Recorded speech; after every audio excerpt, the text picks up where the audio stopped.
la hotline de la NASA ne cesse de sonner. Les opérateurs du centre d'appel sont en sueur à cause du stress. Ils ont à peine le temps de répondre au téléphone. Et tous les messages qu'ils reçoivent disent la même chose. Il y a quelque chose qui brille sur la Lune. En effet, des milliers d'astronomes amateurs observaient la Lune cette nuit-là. Et soudain, une lumière vive est apparue à sa surface, comme si quelqu'un y avait allumé un puissant projecteur. Les scientifiques ont immédiatement commencé à chercher une explication à ce phénomène. Ils ont d'abord pensé qu'il s'agissait simplement de la lueur d'un avion volant entre les observateurs et la Lune. Mais alors, elle n'aurait pas été vue par autant de personnes depuis différentes parties du monde au même moment. Les suspects suivants ont été les satellites Starlink. En théorie, l'un d'eux aurait pu jouer un tour mesquin aux astronomes amateurs. Ces derniers auraient pu confondre la lumière du petit satellite avec un flash de lumière sur la Lune. Mais là encore, si le satellite était coupable de cette pagaille, l'éruption lumineuse n'aurait pas été statique, mais en mouvement. Alors que certains scientifiques continuent de chercher une explication à ce mystère, d'autres ont décidé d'étudier le phénomène plus en profondeur. Dans cette optique, ils ont construit un nouveau télescope au nord de Séville, en Espagne. Les conditions qui y règnent sont tout à fait adaptées à l'observation de la Lune.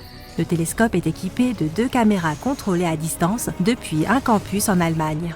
Si les 2 caméras détectent un phénomène inhabituel à la surface de la Lune, le télescope y zoomera rapidement pour voir ce qui se passe.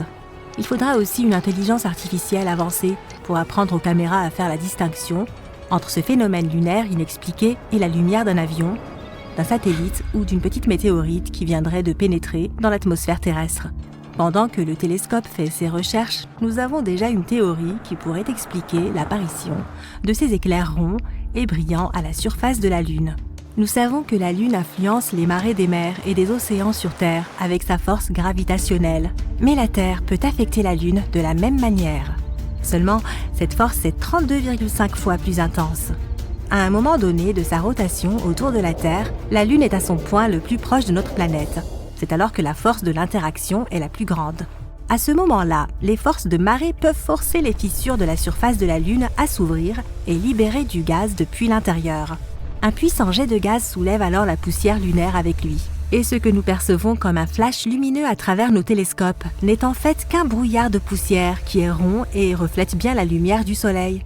Si tu l'observes de loin, cela ressemble vraiment à un flash.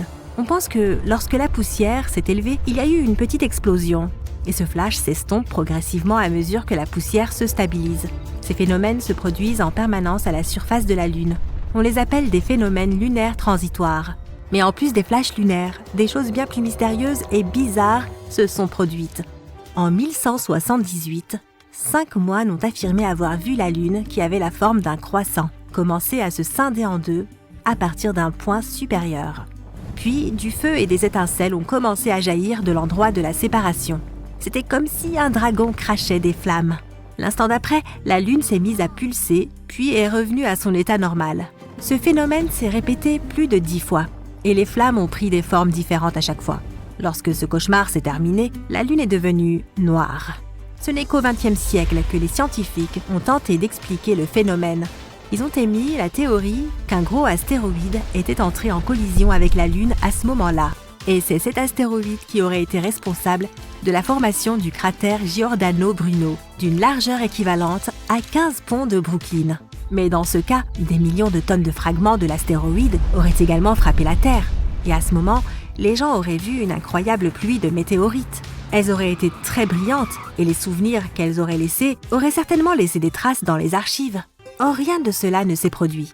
À vrai dire, le phénomène que les moines ont observé semble douteux. Peut-être ont-ils effectivement vu un astéroïde tomber, seulement il tombait sur la Terre elle-même. Et ils ont perçu la lumière de la météorite en feu comme quelque chose de sinistre se produisant sur la Lune.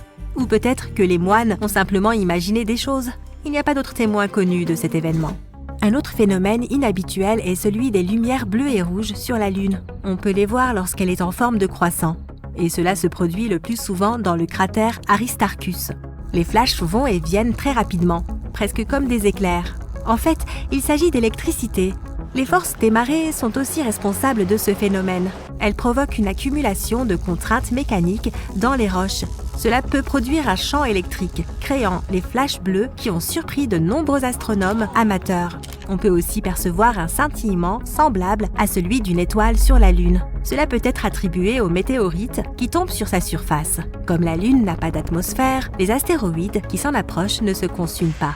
Ayant beaucoup de poids et de vitesse, ils provoquent une explosion au moment de l'impact. Et ici sur Terre, nous la percevons comme un scintillement stellaire. Par exemple, le 13 mai 1972, il y a eu un impact de météorite équivalent à 1000 tonnes de TNT près de l'endroit où Apollo 14 a alluni. Si nous avions vécu beaucoup plus tôt, nous aurions pu être témoins de flashs lumineux constants à la surface de la Lune. Tous les cratères qui s'y trouvent sont formés par de telles frappes de météorites. Alors imagine les feux d'artifice qu'il y avait là il y a des années. Mais beaucoup de ces météorites étaient en fait utiles. Elles ont apporté de l'eau avec elles. Oui, il y a de l'eau sur la Lune. La NASA a confirmé ce fait après des études menées avec le télescope SOFIA embarqué à bord d'un avion. Les observations ont été faites depuis la haute atmosphère de la Terre. À une telle altitude, l'air sec a permis au télescope de distinguer les plus petits détails. Il y avait peut-être de l'eau dans les cratères au pôle de la Lune. Ces endroits n'ont jamais vu la lumière et l'eau qui s'y trouve pourrait être prisonnière de la glace. Mais SOFIA a trouvé de l'eau sur la surface éclairée de la Lune. Bien sûr, ce ne sont que des molécules de H2O présentes dans les couches de poussière, mais c'est déjà ça. Si nous parvenions à collecter toute cette eau, nous en obtiendrions très peu. En comparaison, le désert du Sahara contient environ 100 fois plus d'eau que ce que nous avons trouvé sur la Lune. Mais un phénomène encore plus inhabituel s'y déroule en ce moment même. La Lune est en train de rouiller, tout comme un vieux morceau de métal. Pour que la rouille apparaisse, il faut du fer, de l'eau et de l'oxygène. Le sol lunaire contient suffisamment de fer. Et comme nous l'avons déjà appris, il y a aussi de l'eau. La dernière pièce du puzzle est l'oxygène. Tout le monde sait qu'il n'y a pas d'atmosphère sur la Lune et que nous ne pouvons pas y respirer. Mais l'oxygène y est tout de même présent. Le vent solaire l'a apporté jusque-là. Le vent provenant de cette étoile chaude se déplace à une vitesse extrêmement élevée. Il racle l'oxygène des parties supérieures de notre atmosphère et le transporte plus loin dans l'espace. Finalement, le vent chargé de molécules d'oxygène atteint la Lune. Et voilà, tous les ingrédients de la corrosion sont réunis. Et le minerai de fer à la surface de la Lune commence à prendre une teinte rougeâtre. Si ce processus se poursuit suffisamment longtemps dans un avenir lointain, la Lune ressemblera à Mars. Elle deviendra rouge-orange. Oui, la couleur caractéristique de Mars provient aussi de la corrosion qui a commencé là-bas il y a des milliers d'années, quand il y avait des rivières et des mers avec de l'eau et une atmosphère chargée d'oxygène. D'autres objets étranges que l'on peut voir sur la Lune ont été laissés là par des humains. Entre 1969 et 1972, 12 personnes ont visité la Lune dans le cadre du programme Apollo. En tout, il y a 6 sites d'alunissage où les astronautes ont laissé un tas de choses derrière eux. En plus d'une vingtaine de satellites et de vaisseaux spatiaux qui sont tombés ou ont atterri en douceur sur la Lune, il y a un rover lunaire, quelques drapeaux des États-Unis, une photo de famille de l'un des astronautes et même 3 balles de golf. Et les 2 premiers hommes à être allés sur la Lune ont laissé derrière eux tout un tas d'affaires. Lorsqu'ils étaient sur le point de rentrer chez eux, ils ont emporté beaucoup d'échantillons de sol et de roches. Et pour emporter tout cela, ils ont dû se débarrasser de tout ce qui était inutile à bord du module lunaire. La caméra de télévision, les outils de collecte d'échantillons, l'équipement scientifique et même les accoudoirs des sièges. Les astronautes sont restés à l'extérieur du module lunaire pendant 8 bonnes minutes et ont jeté toute une montagne d'objets inutiles. Si tu rassemblais tous ces objets et débris laissés là par les 12 astronautes et que tu les mettais sur une balance, elle afficherait environ 199 tonnes, soit l'équivalent de 3 chars blindés lourds ou 3 grands avions de ligne. Étrange, mais vrai. Tu poses le pied sur la surface de la Lune. C'est dépaysant. Tu te sens clairement plus léger ici, et il est plus facile de marcher. Tu décides de mettre à exécution ce projet qui t'obsède. Sauter comme un cabri sur le satellite naturel de la Terre. Et malgré ton encombrante combinaison spatiale, tu t'envoles littéralement dans les airs. Wouhou! Ok, ça c'est fait. Tu continues ta promenade sur la surface de la Lune lorsque tu ressens quelque chose d'étrange. Le sol sous tes pieds tremble. On dirait qu'un tremblement de terre est en train de se produire sur la Lune. Mais c'est tout simplement impossible, ou peut-être pas. Surprenamment, ton intuition a vu juste cette fois-ci. Les séismes sur la Lune existent bel et bien. En fait, il existe 4 types de tremblements de Lune qui soient suffisamment puissants pour être détectés à grande distance. Il y a les tremblements de Lune profonds qui se produisent à près de 700 km sous la surface. Il y a ensuite les impacts de météorites. Les tremblements thermiques, eux, ont lieu lorsque la croûte lunaire glaciale se dilate. Ils se produisent lorsque le soleil matinal illumine le satellite après une nuit lunaire frigorifique de 2 semaines. Il y a aussi des tremblements de lune superficiels. Ce sont les seuls qui s'apparentent aux tremblements de terre de notre planète. Ces séismes lunaires se produisent à une profondeur de 20 à 30 km sous la surface. Ce sont les plus puissants et les plus dangereux. Entre 1972 et 1977, le réseau sismique Apollo a enregistré 28 séismes lunaires de ce type, et certains d'entre eux avaient une magnitude supérieure à 5 sur l'échelle de Richter. Sur Terre, un tel tremblement de terre serait assez fort pour fissurer le plâtre et déplacer des meubles imposants. De plus, les tremblements de lune superficiels durent très longtemps par rapport aux tremblements terrestres. Une fois qu'ils ont commencé, ils peuvent durer jusqu'à 10 minutes. Un tremblement de terre moyen, quant à lui, dure généralement de 10 à 30 secondes. Les scientifiques ne sont toujours pas certains des causes des tremblements de lune superficiels, ni même l'endroit exact où ils se produisent. L'une des théories voudrait que ces séismes lunaires se produisent au bord de grands cratères, relativement récents, qui s'affaissent probablement de temps à autre. Il est intéressant de noter que la Lune et la Terre ne sont pas les seuls endroits où des séismes se produisent. Les scientifiques ont enregistré des séismes, des tremblements, des vibrations et des secousses dans d'autres régions de notre système solaire également. Prenons l'exemple de Mercure. Il y a quelques années, les scientifiques ont découvert que cette planète rétrécissait. Et c'est pourquoi elle semble être tectoniquement active. Prenons encore Vénus. Cette planète est un casse-tête tectonique pour les experts. À l'heure actuelle, Vénus n'a pas de plaque tectonique à proprement parler, et il se pourrait qu'elle n'en ait jamais eu. Mais sa surface présente des rides et des failles qui donnent l'impression qu'elle pourrait bien avoir des plaques tectoniques. D'un autre côté, ces caractéristiques pourraient être apparues des suites d'autres processus. L'activité volcanique, par exemple. Mais même si nous n'avons pas encore observé de séismes sur Vénus, les chercheurs pensent qu'ils pourraient les détecter car leurs vibrations produiraient des ondulations dans l'épaisse atmosphère de la planète. Et maintenant, Mars. Nous savons avec certitude que cette planète est sismiquement active. Un module de la NASA a placé un sismomètre à la surface de la planète rouge. Et en 2019, il a réussi à mesurer son premier tremblement de Mars. Par la suite, l'atterrisseur a continué à enregistrer des tremblements, mais ils étaient si faibles que s'ils se produisaient sur notre planète, ils seraient complètement couverts par le bruit de fond des océans terrestres. Mais un corps spatial n'a pas besoin d'être une planète à part entière pour avoir une tectonique active. Prenons Pluton. Cette planète naine est géologiquement active en ce moment même. En 2014, la sonde spatiale New Horizons de la NASA survolait le système de Pluton lorsqu'il a détecté des caractéristiques géologiques complexes sur cette planète naine. Les scientifiques en ont conclu que Pluton pourrait connaître des secousses lorsque son océan d'eau liquide gèle et dégèle sous sa croûte glacée. Les lunes de Jupiter, Europe et Io, ainsi que les lunes de Saturne, Titan et Encelade, sont également actives géologiquement, en dépit de leur petite taille. Leurs caractéristiques vont des volcans et des panaches d'eau à de potentiels océans souterrains.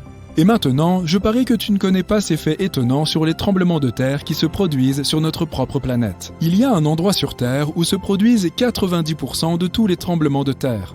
Il s'agit de la ceinture de feu qui s'étend autour de l'océan Pacifique, de la Nouvelle-Zélande jusqu'à l'Amérique du Sud. Ça ressemble plus à un fer à cheval qu'à une ceinture. Quoi qu'il en soit, les experts affirment que ces innombrables tremblements de terre sont causés par l'abondance de volcans dans cette région et par le mouvement constant des plaques tectoniques. Environ 1 demi-million de tremblements de terre se produisent sur Terre chaque année, mais beaucoup d'entre eux se produisent très profondément dans la croûte terrestre, et seul un équipement de pointe peut les détecter. Nous ressentons environ 20% de tous ces tremblements de terre, et seulement 100 d'entre eux causent de réels dégâts. Le plus grand tremblement de terre jamais enregistré s'est produit au Chili en mai 1960. Il était d'une magnitude de 9,5 sur l'échelle de Richter et a été véritablement dévastateur. Pendant le tremblement de terre, les sismographes ont détecté et enregistré des ondes sismiques qui ont parcouru la planète entière et elles ont secoué le globe pendant plusieurs jours. Quant au tremblement de terre le plus puissant survenu aux États-Unis, il était de 9,2 et s'est produit en Alaska. À propos, l'Alaska est, avec la Californie, l'État américain le plus exposé aux tremblements de terre et l'une des régions du monde les plus actives sur le plan sismique. Un tremblement de terre de magnitude 7 s'y produit presque chaque année. Un mégaséisme peut en fait raccourcir la durée d'une journée pour l'ensemble de la planète. La NASA affirme que les très gros tremblements de terre peuvent déplacer l'axe de notre planète et, par conséquent, modifier la durée du jour. Bien sûr, tu ne t'en rendras pas compte puisque ce changement se mesure en microsecondes. Et qu'une microseconde, ce n'est qu'un millième de seconde. Les scientifiques pensent que le tremblement de terre de Sumatra de magnitude 9,1, qui s'est produit en 2004, a raccourci la journée de 6,8 microsecondes. Même les meilleurs spécialistes sont incapables de prédire un tremblement de terre. C'est essentiellement parce que les mécanismes qui engendrent les séismes se trouvent très profondément sous terre.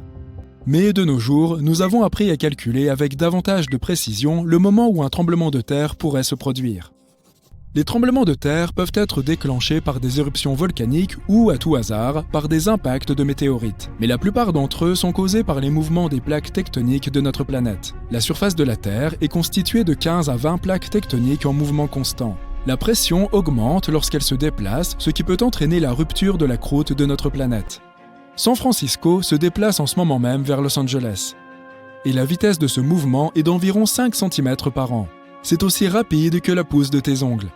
Cela se produit parce que les deux côtés de la faille de San Andreas, qui est une faille continentale s'étendant sur 1200 km à travers la Californie, glissent l'un sur l'autre. Ainsi, dans plusieurs millions d'années, Los Angeles et San Francisco seront voisines. Les lacs, les étangs et les canaux se réchauffent légèrement et commencent à sentir mauvais avant un tremblement de terre. Cela se produit parce que des gaz sont libérés lorsque les plaques tectoniques se déplacent. La plupart des animaux ressentent ces signes et modifient leur comportement en fonction. Ainsi, les scientifiques ont remarqué que les crapauds disparaissaient complètement avant un tremblement de terre en Italie en 2009. Mais dès que la catastrophe naturelle s'est achevée, ils sont revenus. Même après la fin d'un tremblement de terre, il se peut que tu vois encore de l'eau s'agiter dans ta piscine. Il n'y a pas lieu de s'inquiéter. Il s'agit d'un phénomène hydrodynamique appelé la sèche. L'eau peut continuer à clapoter pendant des heures après la fin du tremblement de terre. La piscine de l'Université d'Arizona, par exemple, a perdu de l'eau à cause d'une sèche causée par un tremblement de terre au Mexique qui s'était produit à 1200 km de là. Le 27 février 2010, un violent tremblement de terre s'est produit au Chili avec une magnitude de 8,8 sur l'échelle de Richter. En conséquence, la croûte terrestre de cette région a été déchirée de façon si spectaculaire qu'une ville du nom de Concepción s'est déplacée de 3 mètres vers l'ouest. Un autre tremblement de terre a entraîné le rétrécissement de 3 cm de la plus haute montagne au monde, le mont Everest. Cela s'est produit en 2015 lorsqu'un tremblement de terre de magnitude 7,5 a provoqué une réduction de plusieurs sommets de l'Himalaya. Les Japonais croyaient que les tremblements de terre étaient provoqués par le Namatsu, un poisson-chat gigantesque vivant dans la boue sous les îles japonaises. Le poisson s'agitait en tous sens, provoquant ainsi une activité sismique. Quant aux anciens Grecs, ils étaient persuadés qu'une puissante divinité marine, Poséidon, produisait les séismes en frappant la terre de son trident dans ses accès de colère. Selon la mythologie hindoue, enfin, ce sont 8 éléphants qui maintiennent la Terre en place. Eux-mêmes en équilibre sur le dos d'une immense tortue, se tenant sur le corps enroulé d'un serpent encore plus grand. Et chaque fois qu'un de ces animaux bouge, un tremblement de... Environ 8 millions d'habitants de la planète Terre ont appris la terrible nouvelle en même temps. Certains l'ont su par la télé, d'autres en regardant leur téléphone ou pendant qu'ils écoutaient de la musique. Certains l'ont appris en rêve. Une voix a annoncé ce discours dans toutes les langues pour que tout le monde comprenne. J'ai une bonne et une mauvaise nouvelle. Commençons par la mauvaise. Vous êtes tous des personnages d'une vidéo YouTube dans laquelle votre planète fait face à la cassure de la Lune en 2 morceaux. Pour les spectateurs, il s'agit d'un scénario, mais pour vous, c'est la réalité. La bonne nouvelle, c'est que... il n'y a pas de bonne nouvelle. Mais ne vous inquiétez pas, l'apocalypse n'est pas prévu. Ou juste un peu. Bonne journée. Au départ, toute la population panique. Quelques jours plus tard, le calme revient peu à peu. C'était peut-être une hallucination collective et en fait, la Lune va très bien. C'est alors que les chercheurs repèrent le danger. Une énorme météorite s'approche de nous depuis le fin fond de l'espace. Cette météorite est super rapide et presque plate. Par chance, elle va passer juste à côté de la Terre. Mais la Lune n'aura pas cette chance. La météorite va bien la frapper en plein milieu. Voilà, la météorite a divisé la Lune en 2, elle est passée à côté de notre planète et elle repart dans l'espace. Les gens ne peuvent pas détourner leur regard du ciel. La Lune est parfaitement coupée en 2. C'était rapide et indolore. Mais qu'est-ce qu'on va faire maintenant? Est-ce que la Terre va survivre? Notre satellite est divisé en 2 parties égales, mais heureusement, elle reste collée. L'importante gravité de la Lune agit comme un aimant. Les chercheurs sont convaincus que les deux morceaux se recolleront dans quelques millions d'années et que la Lune redeviendra exactement comme elle était. Mais le plus cool, c'est que personne ne remarque aucune différence. La voix s'est trompée. Mais voilà qu'un autre problème surgit. Une énorme météorite en forme de chaussure arrive vers nous. Elle entre dans le système solaire et s'approche rapidement de la Terre. La botte spatiale heurte une moitié de Lune et poursuit sa trajectoire. Maintenant, il ne reste vraiment qu'une demi-lune dans le ciel. La première moitié est là où elle a toujours été. La seconde moitié se dirige vers la Terre. Une pluie de météores s'abat sur Terre à cause des fragments de Lune. Mais tout compte fait, tout va bien. La plupart de ces cailloux brûlent dans l'atmosphère. La quasi-totalité de la demi-lune dégommée se fragmente et entre en orbite. Un anneau de roche se forme et maintenant, la Terre est comme Saturne. Ces fragments de Lune détruisent plusieurs de nos satellites artificiels. Les communications et Internet s'interrompent régulièrement. Il faut environ 2 ans pour rétablir les connexions. La Station spatiale internationale n'existe plus. Heureusement, tous les astronautes ont réussi à revenir sur Terre avant le grand patatras. Les fragments de Lune volent autour de la planète et il n'y a plus que la moitié de la Lune dans le ciel. La vie ne change pas trop les jours qui suivent, mais les gens qui vivent au bord de la mer et des océans, eux, voient la différence. La Lune influençait les marées. Elle tournait autour de la Terre et les océans prenaient alors une forme ovale. La marée était haute là où la Lune était plus proche, tandis qu'elle était basse du côté opposé. Mais maintenant, tout a changé. Une demi-lune n'influe pas sur la même quantité d'eau. Oui, la Lune ne pèse plus que la moitié de son poids et elle s'est approchée de la Terre, mais sa force gravitationnelle a aussi diminué. Les oiseaux marins, de nombreuses espèces de poissons, les tortues et autres animaux marins pourraient ne pas survivre dans ces conditions. Leur instinct naturel, fortement guidé par la Lune, leur permettrait de déterminer leur cycle de vie. Par exemple, les bébés tortues attendaient la marée haute du matin pour courir dans l'eau. Désormais, l'eau est trop basse, ils n'arrivent pas à se cacher dans l'océan et les mouettes les mangent. Les crabes ne pondent plus d'œufs car la marée haute apparaît plus tôt que prévu. Les loups perdent la tête. Ils hurlent toutes les nuits. La faune ne comprend plus ce qui se passe. Le corps humain aussi doit faire face à quelques conséquences. Beaucoup de gens ont des problèmes de tension artérielle et de maux de tête. Cette demi-lune modifie tout l'écosystème de la planète. Il faudra plusieurs dizaines, voire plusieurs centaines d'années. Quelques semaines plus tard, les gens remarquent que les journées sont de plus en plus courtes. La Lune a toujours ralenti la rotation de la Terre, de sorte que les journées duraient 24 heures. La Terre tourne plus vite maintenant. Le jour et la nuit se suivent plus rapidement que d'habitude. La vitesse de rotation de la Terre a augmenté et les journées ne durent plus que 15 heures. Les gens souffrent d'insomnie ou dorment trop. Il faut du temps pour que le corps s'habitue. Les horaires de travail changent partout dans le monde. Avant, on arrivait au bureau à 9 heures et on partait à 6 heures. Maintenant, les gens arrivent à 7 heures et partent à 2 heures. Il y a moins de temps pour dormir et tout le monde souffre de cette situation. Le progrès ralentit à cause des journées de travail très brèves.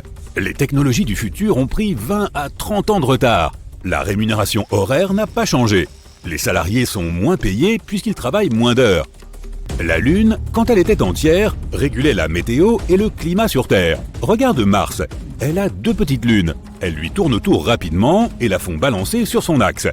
Le résultat ? Du vent, des tempêtes de sable et des orages au quotidien sur la planète rouge. Cette demi-lune modifie la rotation stable de la Terre. Les températures changent partout dans le monde. Il fait plus chaud dans les endroits chauds et les tempêtes de neige font rage dans les régions froides. Il n'y a plus que de brèves averses très intenses. Il ne fait plus jamais beau. Un petit vent peut se transformer en tornade et les vagues deviennent des tsunamis.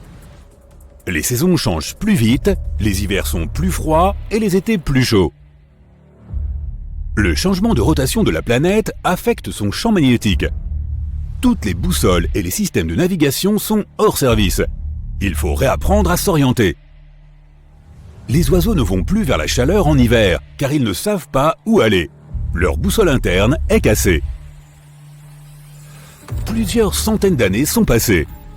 Les gens se sont totalement habitués aux nouvelles conditions terrestres. De nouvelles espèces d'animaux sont apparues. Les oiseaux ont repris à se repérer grâce à la demi-lune. L'économie de la planète a été restaurée. Les salaires ont été augmentés, les gens se sont habitués à dormir 5 à 6 heures par jour et à travailler 4 à 5 heures. La réduction du volume horaire des journées a aussi eu des conséquences sur l'industrie des médias. Les films ne durent plus qu'1 heure. Les épisodes de série, 30 minutes. La vie est plus rapide. Une personne vit en moyenne jusqu'à 96 ans. Le temps passe à la même vitesse, c'est la façon dont on le compte qui a changé. Plusieurs millénaires sont passés, les gens sont différents. Ils ont de grands yeux qui absorbent plus de lumière. La demi-lune ne brille pas autant que la lune entière et les nuits sont donc plus noires.